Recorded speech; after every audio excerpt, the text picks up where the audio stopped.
इस बड़े से घर में एक बहुत अमीर फैमिली रहती है और इनकी एक बेटी है जिसका नाम टीनू है। और ये है टीनू के पापा जो एक बहुत बड़े बिजनेसमैन है।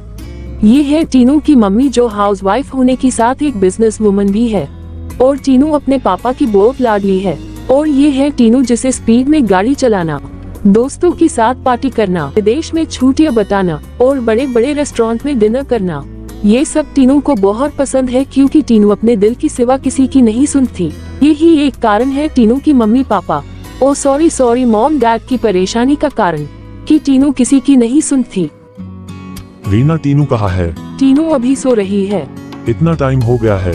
टीनू को समझाना होगा कि उसको अपनी डेली रूटीन चेंज करनी चाहिए। मैं तो कई बार समझा चुकी हूँ, लेकिन आपकी लाडली ही है जो समझती ही नहीं है। कोई बात नहीं, समझ जाएगी। लेकिन कब इतनी बड़ी हो गई है? ऐसा करो, तुम उसे बुला कर लाओ। मैं उसको भेजती हूँ, आप खुद ही बात करो। चलो ठीक है, मैं बात करता हूँ। गुड मॉर्निंग पापा। मम्मा ने बोला कि आपने मुझसे कोई बात करनी है। हाँ टीनू बेटा, करनी तो है, लेकिन मुझे लग रहा है तुम थोड़ा जल्दी में हो। हाँ पापा, थोड़ा जल्दी में हूँ, मुझे अपनी फ्रेंड के साथ जाना है। कोई बात नहीं, तुम जाओ, हम फिर बात कर लेंगे। नहीं पापा सॉरी, आप बोलो क्या बात है। बात यह है कि बेटा तुम्हें अपनी डेली रूटीन को थोड़ा चेंज करना होगा, क्योंकि अभी की तो कोई बात नहीं, लेकिन कल को तुम्हारी शादी भी करनी है।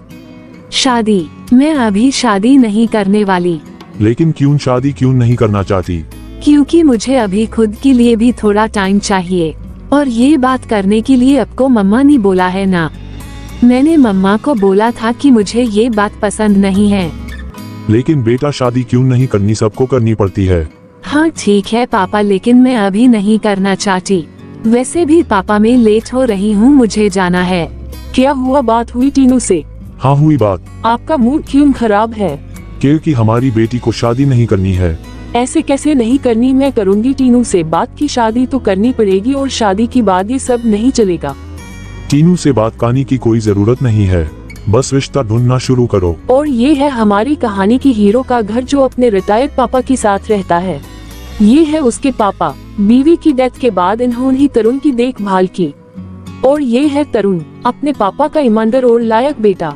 तरुण ने अपनी स्टडी पूरी कर ली है और एक अच्छी जॉब की तलाश में है। तरुण को पढ़ने का बहुत शौक है, इसलिए खाली समय में वो लाइब्रेरी में पढ़ने के साथ एक कैफे में जॉब भी करता है। और टीनू गुस्से में अपनी फ्रेंड के साथ उसी कैफे में आ जाती है। और फिर आप आगे देखिए। हेलो मैम, आप क्या ऑर्डर करेंगी? मुझे 2 कैपुचिनो और साथ में डार्क ब्राउनी। क्या बात है, ये लड़की कितनी सुंदर है, लेकिन तरुण तू इसके लेवल का नहीं है, अपनी फीलिंग कंट्रोल कर। सॉरी मैम, आप प्लीज फिर से बोलोगे? ठीक है, अब अच्छे से सुन लो। सॉरी मैम, मैं अभी आपका ऑर्डर देता हूँ। क्या हुआ टीनू, तुम्हारा मूड क्यों खराब है? क्या बोलूं, मेरी फैमिली मेरी शादी के पीछे पड़ी है। तो इसमें गुस्सा क्यों करना, फैमिली तो शादी के लिए सोचेगी ही कि शादी तो करनी ही पड़ती है। क्या कहा तुमने? तुम भी कहीं शादी तो नहीं कर रही? सही कहा, मेरी शादी पक्की हो गई है।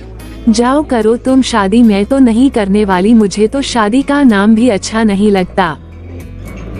पहली शादी, फिर बच्चे, फिर झगड़ा, फिर उसके बाद घर का काम, सूत सारी पल्लू में ये सब नहीं कर सकती। ये जरूरी नहीं है कि लड़ाई झगड़ा होता है। टीनू, मैं कुछ बोल रही हूँ, तुम्हारा ध्यान कहाँ है? नहीं कुछ नहीं, मैं कुछ सोच रही थी। मैंने अपना सारा गुस्सा उस बेचारे पर निकाल दिया, इसमें उसका क्या कसूर। टीना तुम भी ना, चलो मैं चलती हूँ, मुझे मार्केट जाना है। और तुम भी जाने से पहले उसको सॉरी बोल देना। हाँ ठीक है, और आप भी वीडियो को लाइक, शेयर और चैनल को सब्सक्राइब कर दो। हेलो मैम, आप कुछ और भी ऑर्डर करेंगी? नहीं, एक्चुअली मुझे आपको सॉरी बोलना था। लेकिन क्यों मैम, आप ऐसा क्यों बोल रहे हो? क्योंकि मैं किसी और बात पर गुस्सा थी और वो आप पर निकल गया। इट्स ओके मैम, कोई बात नहीं। चलो मैं चलती हूँ, एक बार फिर से सॉरी। टीना घर आ गई क्या? हाँ अभी अभी आई है। तो चलो टीनू को बुलाओ, उसको बता देते हैं कि हम उसका रिश्ता जिस लड़के के साथ कर रहे उसका बहुत बड़ा बिजनेस है और फैमिली भी बहुत अच्छी है। हाँ अभी बुलाती हूँ। रीना तुम उसके साथ मत आना, अगर हम दोनों बात करेंगे तो वो भड़क जाएगी। हाँ सही बोला आपने, देखना कि वो ना नहीं करे।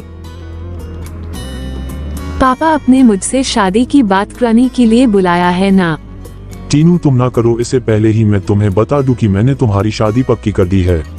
लड़के का बहुत बड़ा बिजनेस है और वो तुम्हें बहुत खुश भी रखेगा।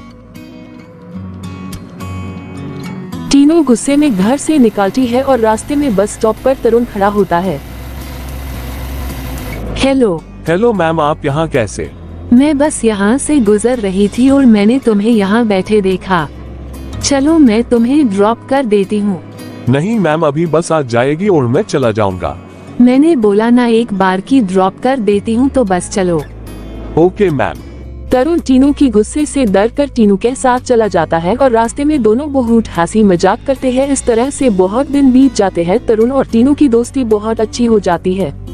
तरुण डेली अपनी शिफ्ट की बाद टीनू के साथ कभी कहीं और कभी कहीं घूम चले जाते हैं। लेकिन एक दिन शाम को टीनू तरुण को शादी के लिए प्रपोज करती है तो तरुण मना कर देता है। क्यों तुम मुझसे शादी क्यों नहीं कर सकते? क्योंकि टीनू तुम बहुत रिच फैमिली से हो और मेरी तो अभी तक जॉब भी नहीं लगी है। मैं तुम्हें कुछ भी नहीं दे सकता। बस इतनी सी बात मैं अपने पापा को बोल देती हूँ और वो तुम्हें अपनी कंपनी में एक अच्छी सी जॉब दे देंगे। ये तुम क्या बोल रही हो टीनू? मुझे ऐसी जॉब नहीं चाहिए। और इतना बोलकर तरुण वहाँ से चला जाता है और तरुण कैफे भी जाना छोड़ देता है और घर पर ही रहकर अपनी जॉब के इंटरव्यू की तैयारी शुरू कर देता है। ये सब कुछ तरुण के पापा भी देखकर परेशान हो जाते हैं और तरुण को अपने पास बुलाते हैं और तरुण से कारण पूछते हैं। तरुण भी अपने पापा को सब कुछ बता देता है और तरुण के पापा सब कुछ सुनकर परेशान हो जाते हैं। तरुण बेटा, ये तुमने अच्छा किया क्योंकि टीनू बहुत बड़े घर की लड़की है, वो इस घर में एडजस्ट नहीं कर पाती। जी पापा जी, मैं उसकी नीड्स पूरी नहीं कर सकता, इसलिए मैंने दूर होना ही ठीक समझा, जिससे उसकी लाइफ खराब ना हो। कोई बात नहीं बेटा, सब कुछ ठीक हो जाएगा, तुम अपने इंटरव्यू की तैयारी करो। जी पापा जी, थोड़ी सी तैयारी रहती है और कल को मेरा इंटरव्यू है। बहुत अच्छा है बेटा, गुड लक। फिर सुबह तरुण इंटरव्यू के लिए चला जाता है और उसकी जॉब भी लग जाती और वो जैसे ही घर आता है। अंकल आप यहाँ कैसे? हाँ बेटा तरुण, मुझसे टीनू की हालत देखी नहीं जा रही, जिस कारण मुझे आना पड़ा। क्या हुआ अंकल जी? टीनू ठीक तो है? बेटा टीनू ने मुझे सब कुछ बता दिया है और टीनू भी एडजस्ट करने को तैयार है। मुझे और तुम्हारी आंटी को भी कोई प्रॉब्लम नहीं है, तुम्हारे पापा को भी कोई प्रॉब्लम नहीं है। हाँ बेटा, मैं इस रिश्ते से खुश हूँ। मैं तो इस बात से बहुत खुश हूँ कि टीनू बहुत बदल गई है। जो काम हम नहीं कर पाए वो तुमने कर दिया और टीनू भी जॉब करेगी और घर में तुम्हारा साथ देगी। सच में अंकल, फिर मुझे भी कोई प्रॉब्लम नहीं है और मेरी भी शादी के लिए हाँ है। टीनू की इस डिसीजन से दोनों परिवार बहुत खुश होते हैं और तरुण और टीनू भी खुशी खुशी रहने लगते हैं।